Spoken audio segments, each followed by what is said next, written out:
আজ আমরা পড়ব সর্বনাম পদ। বিশেষ্য পদের পরিবর্তে যে পদ ব্যবহৃত হয় সেই পদকে সর্বনাম পদ বলে। যেমন রাম ভালো ছেলে।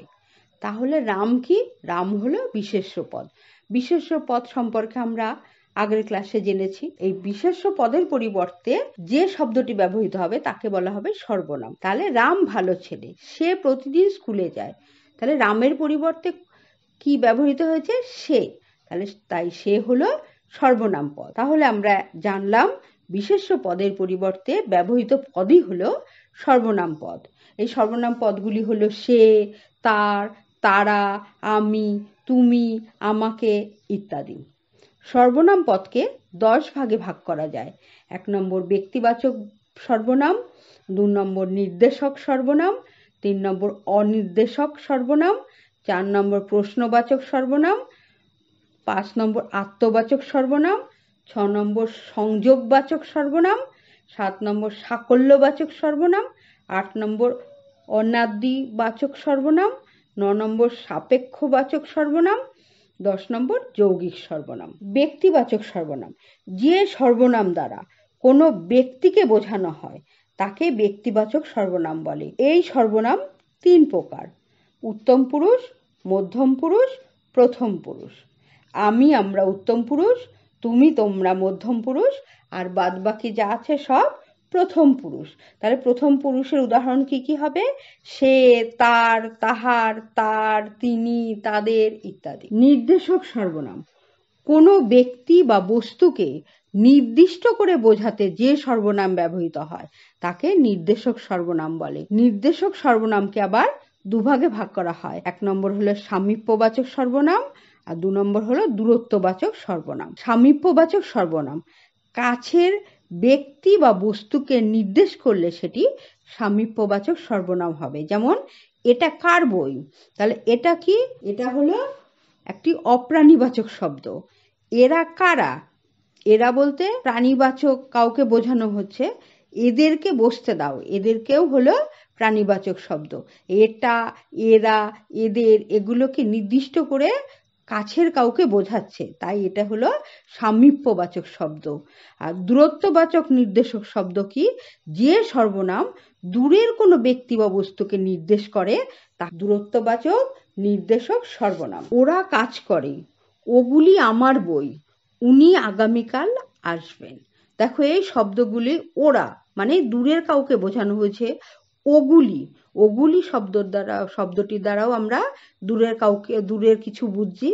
উনি, উনি বলতেও দূরের কোনো মানুষকে বোঝানো হচ্ছে। তাই এই শব্দগুলো হলো দূরত্ববাচক নির্দেশক সর্বনামের উদাহরণ। ইনি, উনি, এরা, ওরা প্রভৃতির নির্দেশক সর্বনাম মাননীয় ব্যক্তির ক্ষেত্রে অর্থাৎ শ্রদ্ধেয় ব্যক্তির ক্ষেত্রে ব্যবহৃত হয়। এরা, ওরা, ওদের এগুলি হলো সাধারণ ব্যক্তির ক্ষেত্রে ব্যবহৃত হয়। আবার এটা, ওটা ইত্যাদি তুচ্ছ ব্যক্তি বা বস্তুকে নির্দেশ করার ক্ষেত্রে ব্যবহৃত হয়। অনির্দেশক সর্বনাম কোনো অনির্দিষ্ট ব্যক্তি বা বস্তুকে বা ভাবের পরিবর্তে যে সর্বনাম পদ ব্যবহৃত হয় তাকে অনির্দেশক সর্বনাম বলে। যেমন যে কেউ অঙ্কটি করতে পারবে। তাহলে যে কেউ বলতে মানে নির্দিষ্ট করে কাউকে বোঝানো হয়নি, মানে যে কেউ করতে পারে, তাই যে কেউ শব্দটির দ্বারা অনির্দেশক সর্বনাম উদাহরণ হিসাবে ধরা যায়। কিছু কিছু কথা গোপন রাখা ভালো।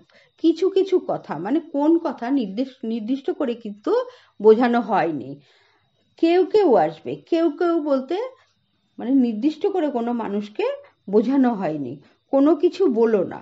এই যে কেউ কেউ, যে কেউ, কিছু কিছু, কোনো কিছু এই শব্দগুলোর দ্বারা অনির্দেশক সর্বনাম হিসাবে ব্যবহার করা হয়েছে।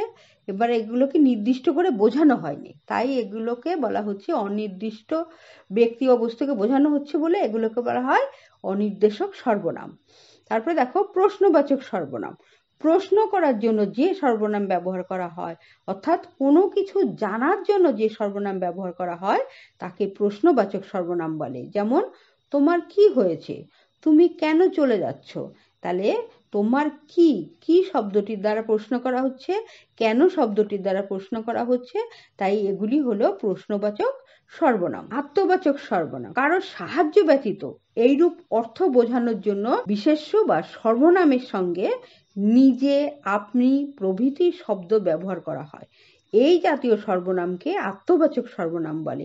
আমি নিজেই কাজটি করব, নিজে, স্বয়ং ইত্যাদি আত্মবাচক সর্বনামের উদাহরণ। সংযোগবাচক সর্বনাম বা সম্বন্ধবাচক সর্বনাম, যে সর্বনাম পদের দ্বারা দুই বা তার বেশি ব্যক্তি বা বস্তুর মধ্যে সংযোগ বোঝানো হয় তাকে সংযোগবাচক সর্বনাম বলা হয়। যেমন যা যা, যে যে, যারা ইত্যাদি।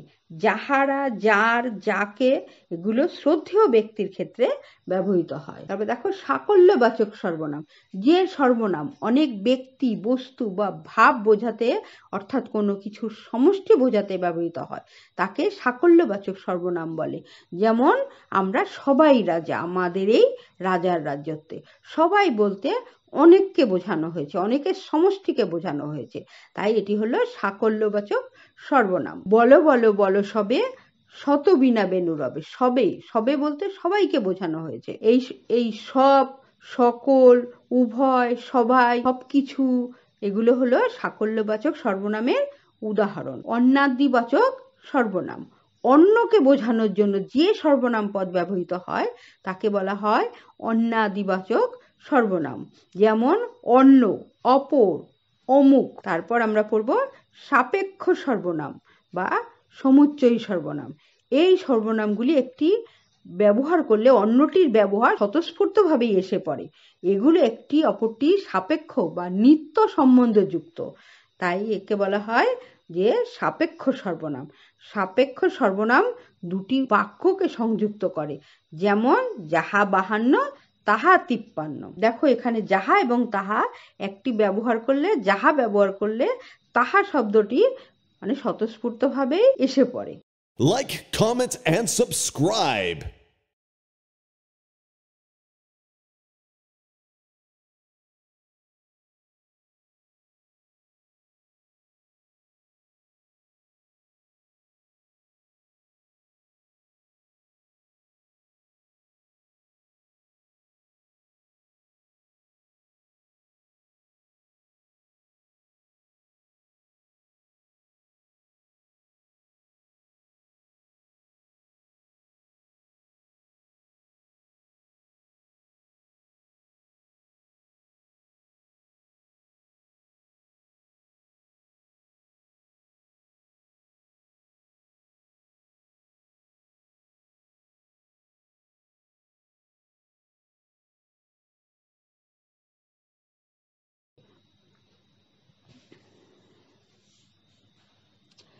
যৌগিক সর্বনাম, একাধিক সর্বনাম পদের সংযোগে গঠিত কোনো যৌগিক পদ যখন অনির্দিষ্ট ব্যক্তি বা বস্তুকে বা ভাবের পরিবর্তে বসে তখন সেই সর্বনামকে যৌগিক সর্বনাম বলে। যেমন যে কেহ, যাহা কিছু।